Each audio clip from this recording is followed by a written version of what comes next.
नमस्कार, जोहार। स्वागत है आप सभी का संकल्प से सिद्धि कार्यक्रम में। दोस्तों, इस कार्यक्रम के माध्यम से हम आपकी मुलाकात ऐसी पर्सनालिटी से करवाते हैं जिन्होंने अपने जीवन में एक संकल्प लिया था। उस संकल्प को पूरा करने के लिए उनके अंदर एक जुनून आया और उन्होंने उस कार्य को सिद्ध किया।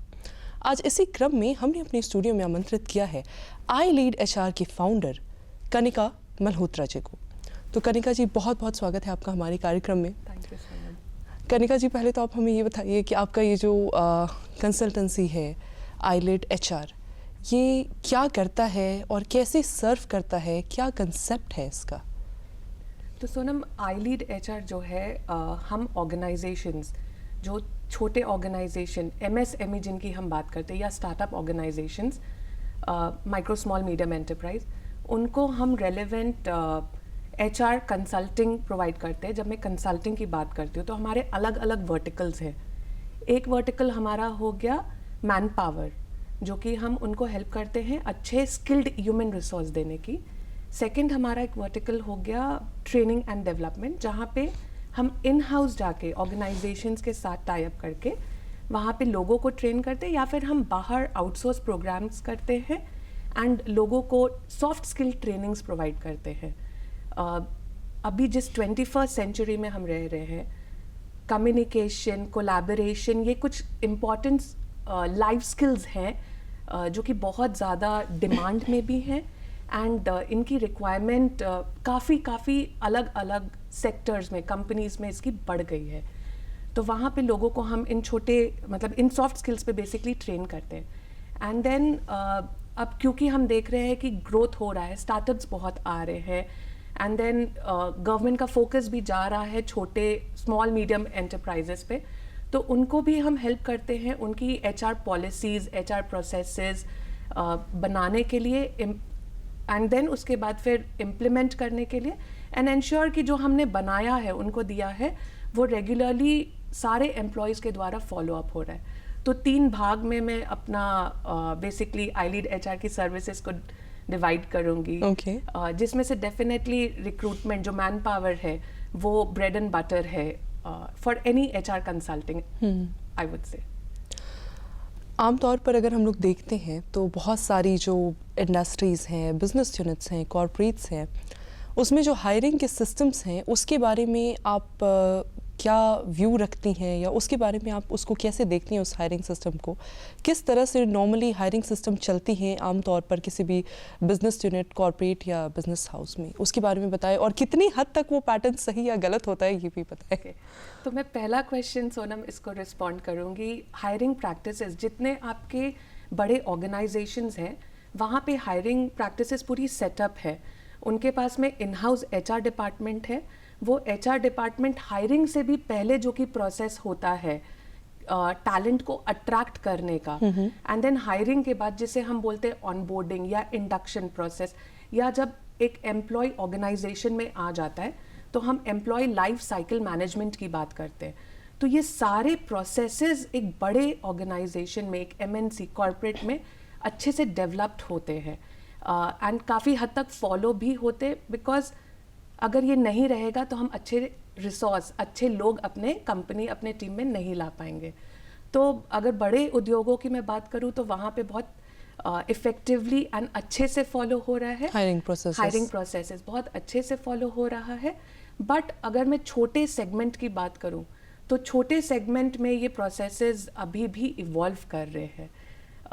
एक एग्जाम्पल मैं आपको देना चाहूँगी। किस तरह से हायरिंग होती है? जी बिल्कुल।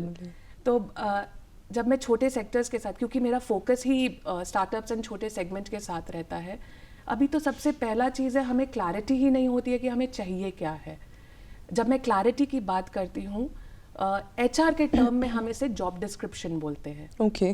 ये एक टेम्पलेट होता है जिसमें हम लिखते हैं कि हमारे को, जब हम किसी को लेते हैं अपनी टीम में, तो वो क्या काम करेंगे, उनकी क्या स्किल्स होनी चाहिए, सॉफ्ट स्किल्स क्या होंगी, टेक्निकल स्किल्स क्या होंगे, वो किन को रिपोर्ट करेंगे, किस डिपार्टमेंट में होंगे, उनका डेजिग्नेशन क्या होगा, उनकी सैलरी क्या होगी, फिर छोटे छोटे डिटेल्स जैसे क्या वो परमानेंट रहेंगे, क्या वो कॉन्ट्रैक्चुअल रहेंगे।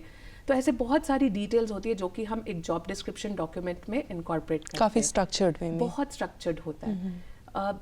छोटे ऑर्गेनाइजेशंस या जो स्मॉल स्टार्टअप्स है, in house HR department almost नहीं होता है। एंड इन केस अगर होता है तो जो उनके HR है वो उतने स्किल्ड नहीं होते हैं क्योंकि उनको सारे एस्पेक्ट जो मैंने आपको बताया, एक एम्प्लॉय लाइफ साइकिल मैनेजमेंट के अलग अलग वर्टिकल्स है, उनको मैनेज करना होता है, तो उतना टाइम भी नहीं होता है क्योंकि हायरिंग बहुत ज़्यादा फ्रीक्वेंटली होती है। तो यहाँ पे एक जॉब डिस्क्रिप्शन डॉक्यूमेंट नहीं सही तरीके से बन पाता है। कई बार कोई रेफरेंस है, कोई सोर्स है तो उससे हायरिंग हो जाती है, कोई ठीक ठाक लग रहा है बात करने में तो उससे हायरिंग हो जाती है, बट बहुत ज़्यादा इनसाइड में कोई स्ट्रक्चर फॉलो नहीं हो पाता। तो हम आदमी, जैसे आपने बताया ना कि रेफरेंसेस के थ्रू, तो अगर आपके पास कोई आता है किसी रेफरेंस से तो हम देखते हैं कि किसने रेफर किया। तो हमारे बहुत बेसिक क्वेश्चंस होते हैं, कहाँ काम करते थे, क्या काम करते थे, वहाँ क्यों छोड़ा, सैलरी क्यों इतनी मिली, या वहाँ कितनी मिल रही थी, तुम्हें कितना चाहिए। बट डीपर हम उनको ड्वेल नहीं करते हैं, बिल्कुल नहीं। हम एकदम नहीं जानने की कोशिश उस इंसान को करते हैं कि क्या वो मेरे कंपनी में फिट हो पाएगा कि नहीं। तो बहुत अनस्ट्रक्चर्ड यहाँ पे मतलब एक अलग सेगमेंट ऑफ मैं जैसे MSME जैसे हो गए या स्टार्टअप हो गए, वहाँ में एक अलग तरीके से ही हायरिंग प्रोसेस हो रहा है। बहुत ज़रूरत है कि हम इसे रिवैम्प करें ताकि हमारे प्रोसेसेस अच्छे फॉलो और हम अच्छे लोगों को लेकर आए, क्योंकि अगर अच्छे लोग अंदर हमारे साथ नहीं आएंगे तो काम अच्छे से नहीं होगा एंड इवेंचुअली क्या होता है, हम उन्हें बोलते हैं आप छोड़ के चले जाओ, तो बहुत डिससैटिस्फैक्शन भी वो वहाँ पे क्रिएट करता है। कनिका जी, अगर हम बात करें तो आप अलग अलग बिजनेस हाउसेस या यूनिट्स में हम देखते हैं कि कोई कहता है कि मैं प्रोडक्शन डिपार्टमेंट से हूँ, मैं मैन्युफैक्चरिंग डिपार्टमेंट से हूँ, मैं मार्केटिंग डिपार्टमेंट से हूँ, मैं सेल्स डिपार्टमेंट से हूँ। तो इन अलग अलग प्रोसेसेस के होने के बावजूद आप कहाँ ऐसी कमी महसूस करती हैं और किस तरह से आप समझती हैं कि HR डिपार्टमेंट एक ऐसा डिपार्टमेंट है जहाँ पे स्किल्ड वर्कर्स का जो स्ट्रक्चर्ड फॉर्म है वो इन सभी को यूनाइट करके रखता है? मतलब किस तरह से आप देखती हैं कि जो HR डिपार्टमेंट है वो सारी को बांध के रखता है और एक बेसिक चीज़ है जो सबकी कमी को पूरा करता है?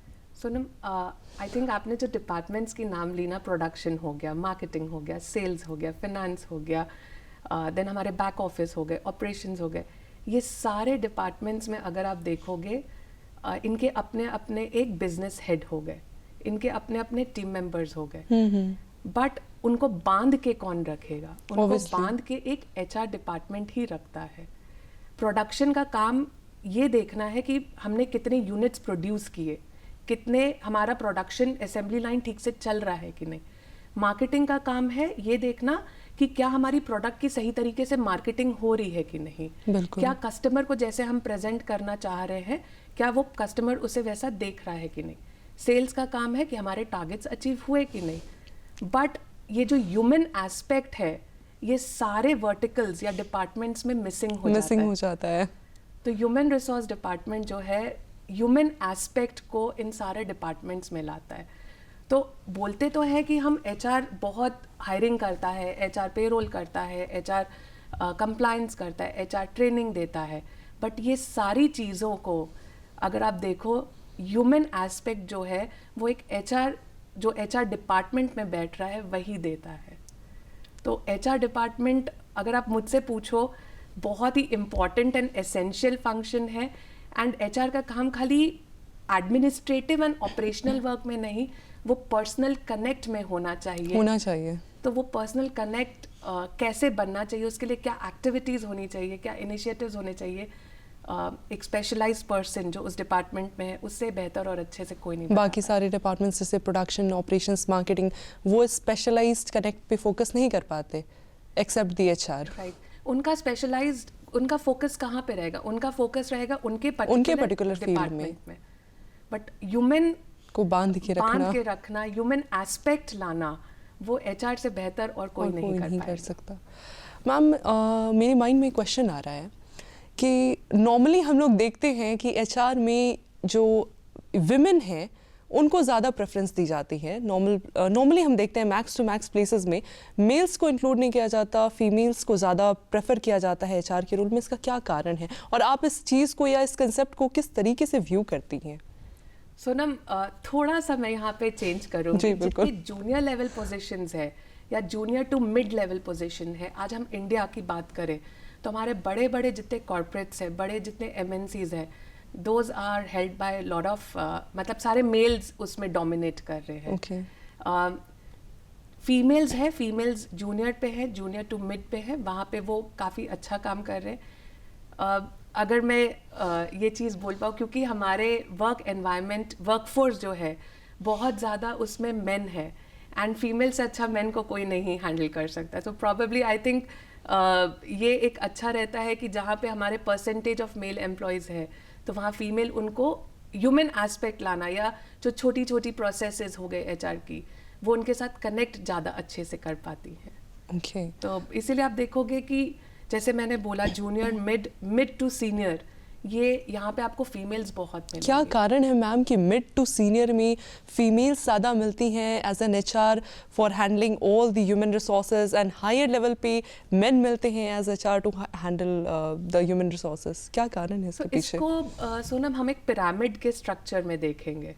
सो पिरामिड में क्या है, नीचे में आपको बहुत ज़्यादा पूल दिखेगा, एंड देन जैसे as we go up the pyramid तो वो पूल कम होते जाता है, तो नंबर ऑफ पोजीशंस भी कम होती जा रही. That is one thing.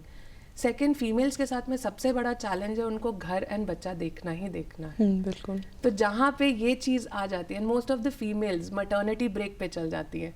Maternity break के बाद वापस आना एंड करियर को रीस्टार्ट करना या उस पोजीशन पे करना जहाँ पे उन्होंने छोड़ा था, थोड़ा चैलेंजिंग, स्पेशली छोटी जगह. बड़े में भी होता है, बट देन बड़े ऑर्गेनाइजेशन में मटर्निटी पॉलिसी बहुत बेनिफिट काफ़ी अच्छे दिए जाते हैं एंड सही तरीके से इम्प्लीमेंट किए जाते हैं. तो वहाँ पे उनके लिए कम बैक करना इज़ ईजी, विज़अविज़ जो हम छोटे स्मॉलर सेगमेंट्स में ये देखते हैं. तो वहाँ पे इसीलिए वो ड्रॉप आउट्स जो हम बोलते हैं फीमेल्स का, वो बहुत ज़्यादा एट अ सर्टेन लेवल, क्योंकि मिड टू सीनियर या जूनियर टू सीनियर हम देखेंगे तो एज का भी काफ़ी वहाँ पे एक प्ले है. टिपिकली आप जूनियर लेवल पे 25 से 30 साल तक रहोगे, देन फिर आप मिड लेवल पे 30 to 40 वाले रेंज पे रहोगे, प्लस माइनस 1 or 2 years इधर होगा. सो 30 to 40 इज आपका फैमिली लाइफ, आप टिपिकली फैमिली वे में चले जाते हो. तो वहाँ पे घर की जिम्मेदारी, परिवार की जिम्मेदारी, बच्चों की जिम्मेदारी, एंड फिर क्या होता है जब हम जो वर्कफोर्स से है बाहर हो चुके हैं तो मेल्स वहाँ पे ज़्यादा है. तो इसीलिए पिरामिड में जब लैडर ऊपर चढ़ रहे हैं तो हमारा मेल टॉप लेवल पे देखा जा रहा है. इनफैक्ट स्टैटिस्टिक्स भी यही बोलता है कि मैक्सिमम सीनियर लेवल एचआर्स में मेल ही है. मैम, इसी से हम आपसे पूछना चाहेंगे कि आपने विमेन की एक अच्छी खासी टीम क्रिएट कर रखी है और आपका कंसेप्ट विमेन एम्पावरमेंट पे ज़्यादा जा रहा है, तो इसका क्या रीज़न है? आपके साथ फ़िलहाल कितने लोग जुड़े हैं डायरेक्टली या इनडायरेक्टली, और क्या कंसेप्ट है कि आपने उन लोगों को अपने साथ जोड़ रखा है? सो सोनम, अभी की जो आईलीड की स्ट्रेंथ है, हम 7 फीमेल्स इसे चला रही हैं. Why 7 females and no males? ऐसा कुछ मेल्स फीमेल्स का नहीं, but I think females are better at handling things. जैसे मैंने बोला, जी बिल्कुल. एचआर फीमेल्स ज़्यादा अच्छा काम कर लेती हैं. नो ऑफेंस, मेल भी कर लेते हैं, बट क्योंकि हमारा, जैसे मैंने आपको बताया, ब्रेड एंड बटर हमारा रिक्रूटमेंट है. तो रिक्रूटमेंट में एक फ़ीमेल जब कॉल करती हैं, हम सबको अच्छा लगता है. Other side of the phone conversation में अगर कोई फीमेल है तो हम एंटरटेन भी कर लेते हैं. तो एक मेन रीज़न, फोकस इसका ये भी है. सेकेंड इसका ये है कि हमारे, जब हम छोटे शहर की बात करते हैं ना, तो छोटे शहर में ऐसे बहुत अच्छी फीमेल्स हैं जो वर्कफोर्स में थी, लेकिन क्योंकि शादी हो गया वापस रांची आना पड़ गया, एंड वापस नहीं रांची से बाहर, वेल एजुकेटेड होने के बावजूद भी एक ड्रॉप आउट हो गई एक अच्छे खासे कैरियर ब्रेक की वजह से.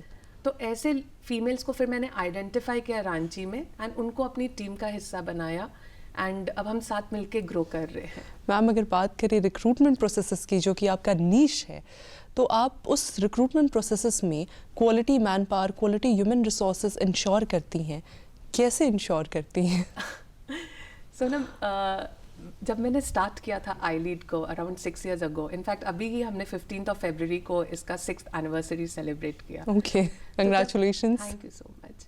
तो जब हमने स्टार्ट किया ना, डे 1 से मेरे वेल विशर्स, मेंटर्स इंडस्ट्री में काफ़ी रहे हैं, एंड उन्होंने डे 1 से मेरे को सपोर्ट किया एंड बोला कि SOPs जो स्टैंडर्ड ऑपरेटिंग प्रोसीजर्स है, आपको HR में भी डेवलप करना पड़ेगा. तो हमने अपने SOPs डेवलप किए. SOPs राइट फ्रॉम रिक्रूटमेंट के भी अलग अलग स्टेजेस है। हम कैंडिडेट को कहाँ से अट्रैक्ट करेंगे, कैंडिडेट को अट्रैक्ट करने के बाद हम उनसे क्या बात करेंगे, उनसे क्या पूछेंगे क्वेश्चंस, उनका इंटरेस्ट कैसे लाएंगे एक एक्स कंपनी के लिए, वेदर वो वहाँ जाने के लिए इंटरेस्टेड है कि नहीं।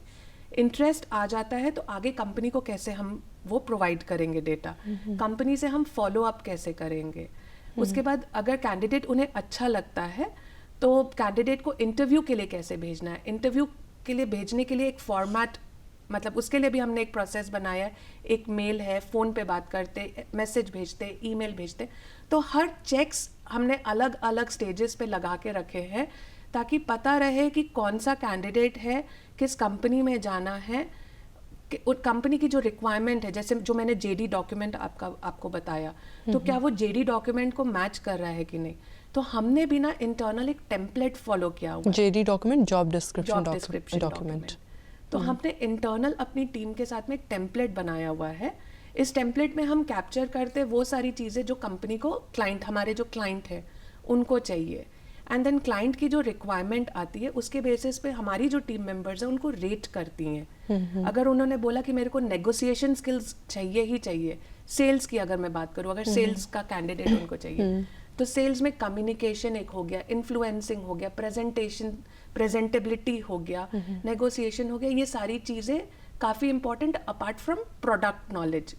तो हम ये सारी चीज़ों को अपने टीम मेंबर्स को बोलते हैं कि on a scale of 1 to 5 आप रेट करो उनको। तो ये भी आपकी फीमेल टीम मेंबर्स ही रेट करती हैं और एवेलुएट करती हैं? ये इवैल्यूएट, तो पहला जो कॉल होता है, हमें कैंडिडेट की डिटेल्स आती हैं, हमारी टीम फिर उन्हें कॉल करती हैं, कॉल करके उनसे ये सारा इन्फॉर्मेशन लेती हैं, एंड ये इन्फॉर्मेशन हम लिस्ट डाउन करते हैं, एंड देन उसके बाद हम भी असेस करते हैं वेदर ये पर्टिकुलर जो कैंडिडेट है वो हमारे क्लाइंट के लिए सूटेबल है कि नहीं।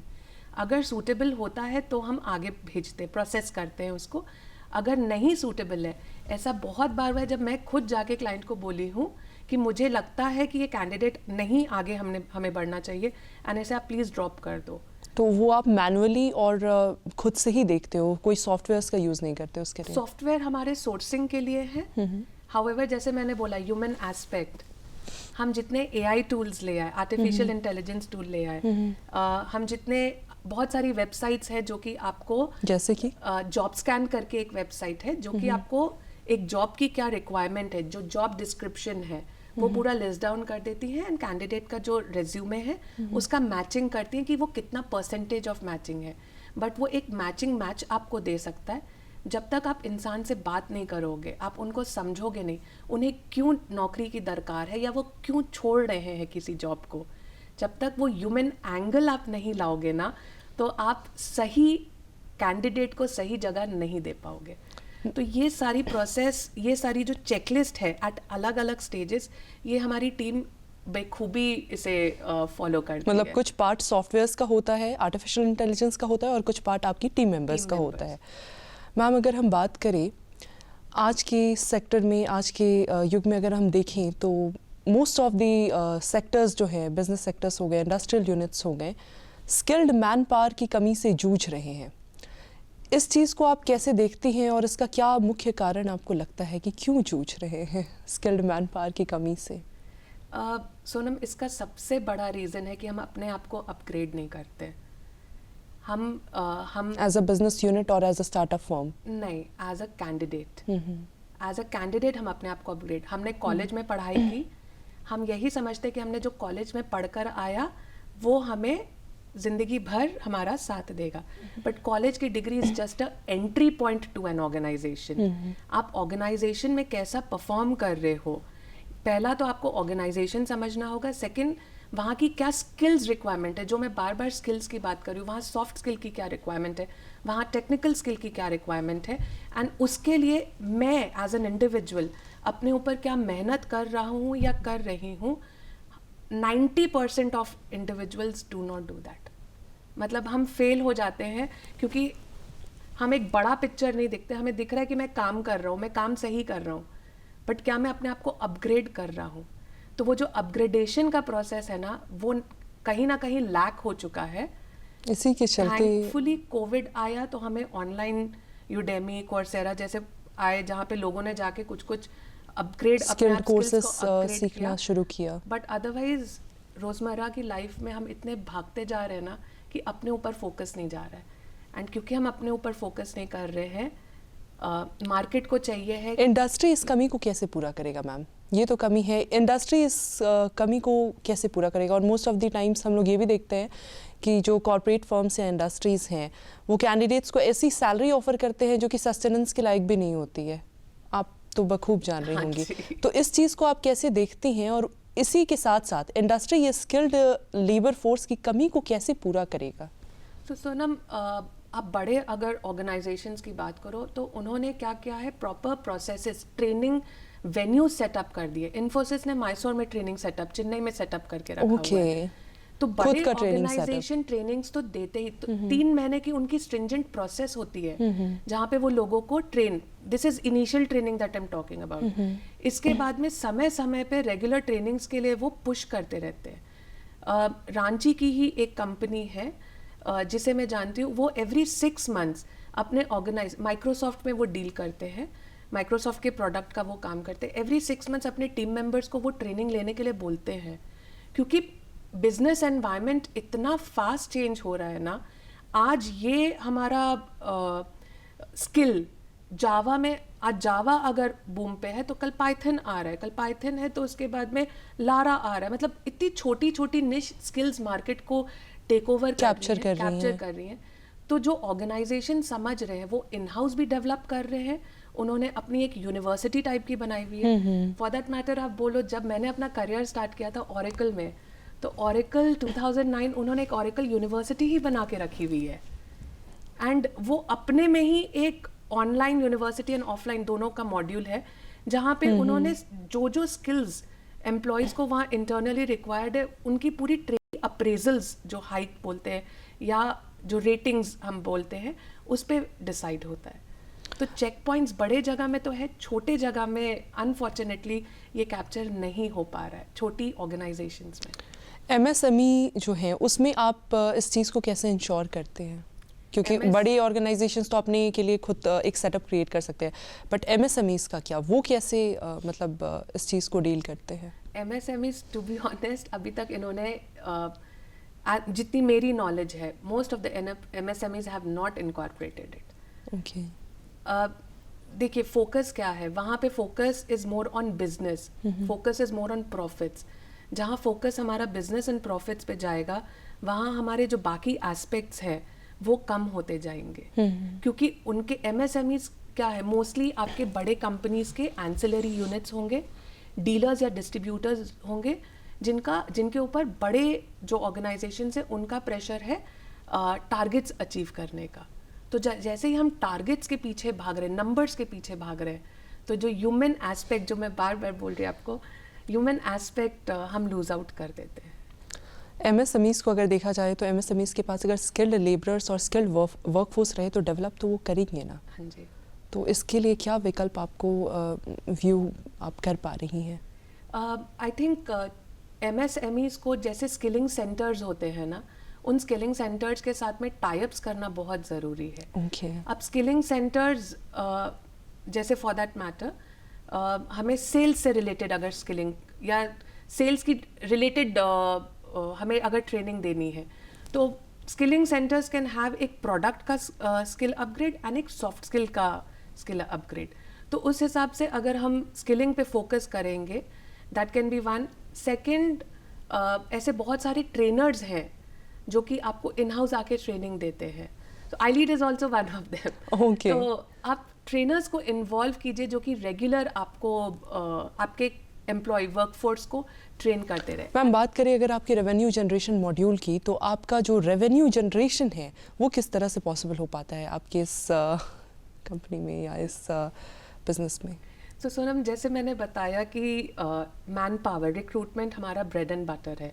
सो डेफिनेटली रिक्रूटमेंट से हमारी हमारा 75% ऑफ अ रेवेन्यू रिक्रूटमेंट से ही है, एंड उसके बाद बाकी 25% ट्रेनिंग एंड कंसल्टिंग जो policy development and process development है उसमें से है। जब हम बात करते हैं 75%, रांची मार्केट की अगर मैं बात करूँ या टियर 2 टियर 3 सिटीज़ की बात करूँ। टियर 2 टियर 3 सिटीज़ क्या है? टियर टियर 2 जो छोटे शहर हो Okay. गए, तो एक हो गए हमारे मेट्रो हो गए, टियर 1 हो गए capital cities, and then tier 2 उसके बाद में based on number of population उसको डिवाइड किया गया है बाय द गवर्नमेंट। तो tier 2 tier 3 tier 2 and tier 3 cities की अगर मैं बात करूँ ना, मैम आपके लिए एक लास्ट क्वेश्चन है कि अगर कोई भी नया बच्चा है या कोई भी नया स्टूडेंट है, पर्सन है, कोई भी नई इंडस्ट्री है, तो उसके लिए एज एन एचआर आप क्या मैसेज देना चाहेंगे, एक नए कैंडिडेट के लिए और एक नई इंडस्ट्री दोनों के लिए? So as a candidate, if you ask me, I think you should be open to learning. आप जितना बिजनेस को समझो उतना आपके लिए अच्छा है। सैलरी अपने आप आएगी। सबसे पहले काम सीखो। काम अगर सीख गए, ग्रोथ आपको कोई आपकी ग्रोथ नहीं रोक सकता। इंडस्ट्री के लिए, न्यू इंडस्ट्री के लिए ये है कि जब आप लोगों को ले रहे हो तो आप सही प्रैक्टिसेस अडॉप्ट करो, सही लोगों को आप अपने टीम में इन्वॉल्व करो, एंड उनको अपग्रेड करने के लिए आप इन हाउस अगर हो सके तो स्किलिंग सेंटर्स डेफिनेटली सेटअप करो। कनिका मैम, आप हमारे कार्यक्रम में आई और आपने हमारे दर्शकों को इतनी विशेष जानकारियाँ दी, इसके लिए आपका बहुत बहुत धन्यवाद, आभार। अगले कार्यक्रम में आपसे फिर मुलाकात होगी किसी ऐसे ही नई पर्सनालिटी के साथ। तब तक के लिए हमें और हमारी पूरी टीम को दीजिए इजाज़त। नमस्कार, जोहार।